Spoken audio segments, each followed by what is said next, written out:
everyone, it's Miss Rachel. Welcome to week 2 of Occupational Therapy at Cajon Valley Union School District. This week we're going to be going over writing and typing. Some things that you might need to grab before we start are some paper, specifically some lined paper since you guys are a little bit older. If you don't have any lined paper, ask your parents if they can help you make any, or maybe print one out from the computer. You're also going to need a pencil and maybe a marker or a crayon to start. This week we'll be teaching you how to hold your pencil properly, review our letter formation, our line orientation, the sizing of our letters, the spacing between our words, as well as ways to practice typing at home, how to make it easier or harder for yourself or your child, and make a writing checklist at home as well. Hi guys, Miss Jen. I just wanted to talk to you about holding your pencil the right way while you're doing your writing or drawing. Some of you are still learning, and that's okay. What might work best for you is a really short utensil, such as this crayon, or a wider utensil, like a marker or even a thicker pencil. In general, I find having a few things to choose from when you're doing your activities helpful. You're going to pick what works best and feels best in your hand. If you're holding a pencil, we want to make sure you're doing it the right way. So a few things to remember. Make sure you hold your pencil close to the tip or the point. Then, make sure you're pinching your pencil between your pointer finger and your thumb. You should be able to see a little bit of the pencil between those two fingers. Rest your pencil on your third finger, or if you want to, pinch with 3 and rest on your 4th finger. Then you are ready to start writing. Make sure your forearm is on the table, make sure your wrist is on the table, and make sure the motions are coming from the tips of your fingers. Just a reminder to make sure that you're using enough pressure when you write. We want to be able to see all of the good work you're doing. If you're having a hard time with that, resting something on top of your wrist might help. Or, what would probably even work better, is just trying a different utensil, like a felt tip pen. Yep, that works really well. Kids, it's Miss Kelly. I want to teach you a few things about baseline or line orientation. When you're writing, you want your letters to sit right on the line. Not floating, not in the middle, but right on that line. You have a few exceptions to this. These are called our hang down or hanging letters, and that's going to be letters that hang down below the line. We have G, J, P, Q, and Y. What happens if I write the letter and it's not on the line the first time?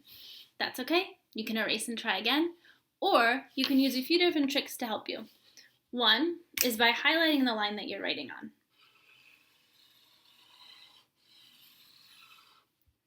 This is going to give you a better visual of where that line is. Another trick is to use something hard to give you a border for when you should stop. So you could use maybe another pencil, or a ruler, a popsicle stick, or you can even take a second piece of paper and put it right under your line. Hope these help. Hi everyone, this is Miss Grace, and I'm going to be talking to you about how to make sure all of your letters are the right size. So we have 3 different types of letters: tall letters, small letters, and hanging letters. I'm going to show you on my paper here how to make sure all of our letters are the right size. So next I'm just going to give some examples of all of our small, tall, and fall or hanging letters. And you can find the list of all of these letters and how to form them on the handout that we provided for you. So first we're going to start with our small letters. And all of these letters, like I said before, should stay within this highlighted space. So they should all sit nicely on this bottom line. So some examples are A, E, I, S, and W. So those are some examples of our small letters. Next, for our tall letters, it's important to remember that not only the lowercase ones like B and F and K are tall letters, but also every single uppercase letter should be a tall letter. So here we'll do our lowercase first. So we have B, and we have F, and we have L, and T. And then we also have our uppercase letters that are our tall letters like A and C and P and T. These are just some examples. So for our fall or our hanging letters, they should all be starting here at the middle dotted line, and they can go underneath of that bottom line. So for example, we have G, we have P, J, Q, and Y. Hi friends, it's Miss Rebecca, and I'm here to remind you to put spaces between our words when writing so that our sentences don't look like one large word. I like to use my pointer finger to judge how much space should go between each word. Hi everyone, it's Miss Grace. Some ways to make your writing easier is to use a visual model or something to copy your letters or your words from.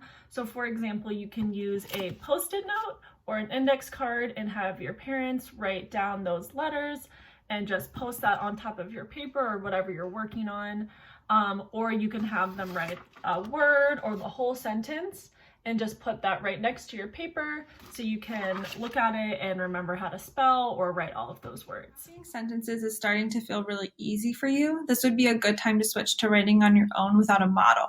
A great way to get handwriting practice every day is to keep a journal. So you can do that in a book if you have one at home. You can also keep your journal on lined paper. Just make sure you write the date at the top and keep them together in a folder. If you work on typing in OT, you can keep a daily journal on Google Docs. Just type a few sentences a day about what you're doing at home. Hey kids, it's Miss Rachel again. Since you guys are a little bit older, we're going to talk about ways that you can incorporate typing into your written work.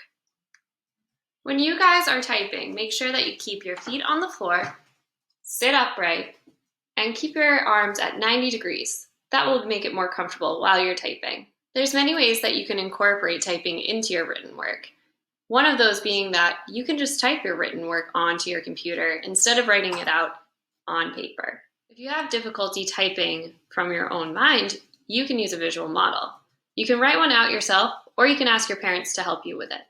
I have mine right here, and I'm going to type it onto my computer. Lastly, check out the handout from this week because there's multiple sites that you can use to increase your typing speed and accuracy.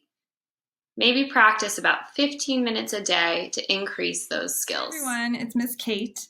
I am going to show you how to make a handwriting checklist that you can use for your schoolwork or your OT writing assignments.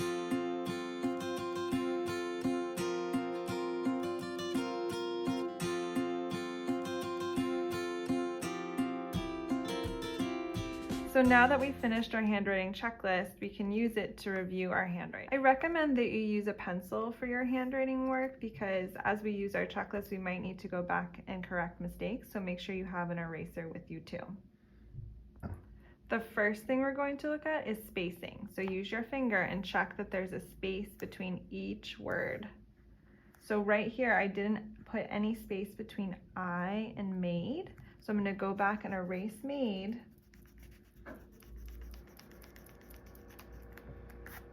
And rewrite it with a space. The next thing we're looking at is our line orientation.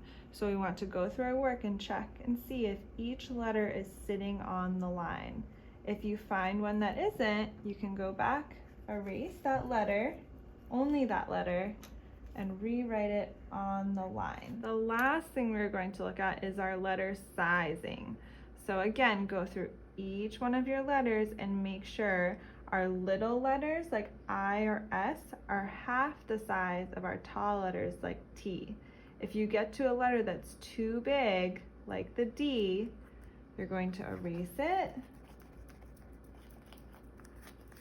and rewrite that letter to be the correct size. I hope this checklist helps you at home. We are going to post some other checklists on your Google Classroom, but feel free to continue to make your own and send us pictures of what you've created.